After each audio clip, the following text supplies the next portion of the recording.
Estimadas y estimados, les saludo cordialmente y les invito a trabajar en esta clase que como objetivo es conocer cómo se formó, ¿no?, la civilización europea occidental y sus principales características. Ante la interrogante de cómo se conformó la civilización europea occidental y cuáles fueron sus principales características, debemos considerar que con la caída del Imperio Romano de Occidente se inicia una nueva etapa en la historia de Europa y de las regiones cercanas. Esta etapa se caracterizó por la fragmentación territorial, la división política de la antigua unidad en torno al mar Mediterráneo por el protagonismo de los pueblos germanos, ¿bien?, y por el enorme poder de influencia que adquirió también la Iglesia Católica. Entonces, como primer término, nosotros debemos considerar un concepto llamado el feudalismo, que va a ser un sistema político, económico y social que predominó en Europa occidental durante los siglos IX y el siglo XIII, y se basó en una serie de lazos y obligaciones que vinculaba a los nobles y a estos con los campesinos. Como parte de este proceso, se produjo una profunda interacción entre las tradiciones culturales, lo que dio origen a una nueva civilización, es decir, la Europa occidental. El desarrollo y la consolidación de esta civilización se enmarca en un periodo que tradicionalmente es conocido como la Edad Media o la época medieval, el cual duró más de 1000 años y en el que se originaron nuevas formas de organización política y social, entre ellas el feudalismo como lo definíamos anteriormente. Entonces, cuando hablamos de la Edad Media, es importante señalar que es un periodo de la historia europea que transcurrió desde la desintegración, desde la caída del Imperio Romano de Occidente en el siglo V hasta el siglo XV, cuando se produjo la caída de Constantinopla o el descubrimiento de América. A ese periodo se le conoce como la Edad Media. La Edad Media se divide en la aparición de los pueblos germánicos, la Alta Edad Media y la Baja Edad Media. Entre las causas de la caída del Imperio Romano de Occidente podemos nombrar, por ejemplo, la corrupción de los servicios públicos, específicamente cuando hablamos del Senado y cuando hablamos de la figura del emperador. La preponderancia de Roma sobre el resto del imperio. Esto significa que Roma como capital, como ciudad, era más importante incluso que cualquier otro pueblo que unía a este gran imperio. Por lo tanto, los otros pueblos se sentían un poco abandonados respecto a toda la toma de decisiones que surgía en el imperio. La inflación, el desempleo, y todo esto se tradujo en una crisis en el ejército. Dentro de las causas externas de la caída del Imperio Romano podemos nombrar, por ejemplo, las invasiones bárbaras, los visigodos, los trogodos, los francos, los lombardos y finalmente los hunos como el pueblo más violento que dio por término la caída de este gran imperio de la antigüedad. Entre las consecuencias de la caída del Imperio Romano de Occidente se fragmenta bien este gran imperio y surgen los reinos, ¿no es cierto?, germánicos.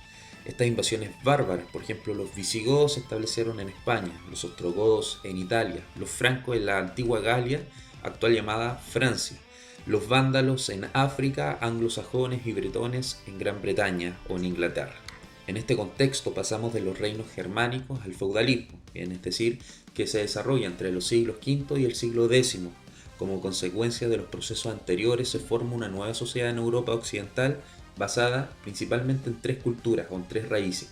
Bien, en la herencia clásica greco-romana, lo que heredamos de Grecia y de Roma, los principios del cristianismo y finalmente las costumbres de las tribus germánicas. La sumatoria de estas tres culturas van a dar origen a esta nueva Europa occidental. Entre las características de esta primera etapa, es decir, la Alta Edad Media, se pueden distinguir dos etapas importantes. Bien, hablamos de una crisis agraria en donde hay una disminución de la población, hay abandono de las tierras de cultivo y esto se va a traducir en una crisis agraria, es decir, no hay personas para cultivar.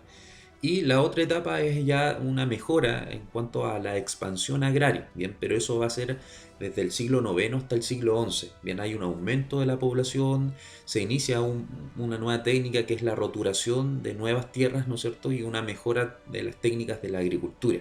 Bien, hablamos de la agricultura trilineal, es decir, la tierra se va a dividir en tres grandes zonas, las cuales dos se van a cultivar y una se va a dar por descanso un año y se va a ir rotando para no desgastar los nutrientes de la tierra.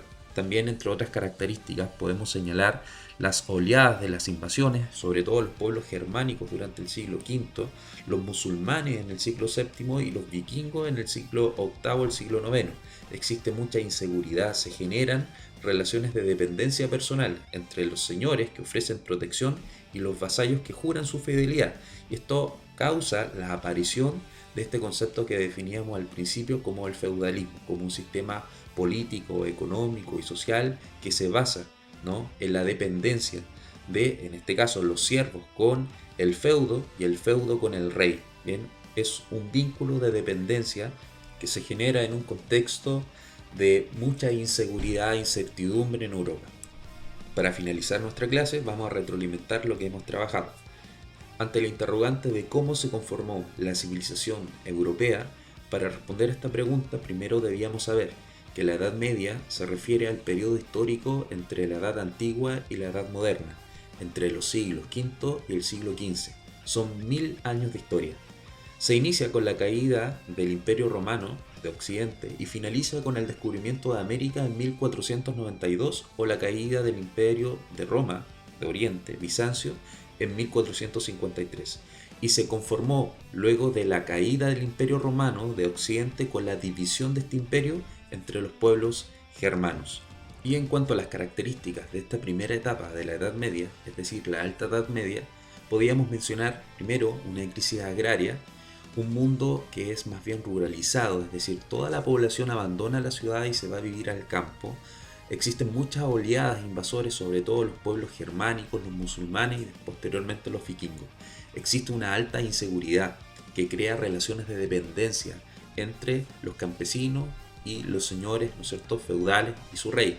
Por lo tanto, esto causa la aparición del feudalismo como un sistema político, económico y social que predominó en Europa occidental durante los siglos IX y el siglo XIII y se basó en una serie de lazos y obligaciones que vinculaban a los nobles y a estos con los campesinos. Muy bien, eso ha sido todo, espero que estés muy bien, quédate en casa y nos vemos en otro video. Hasta la próxima, chao.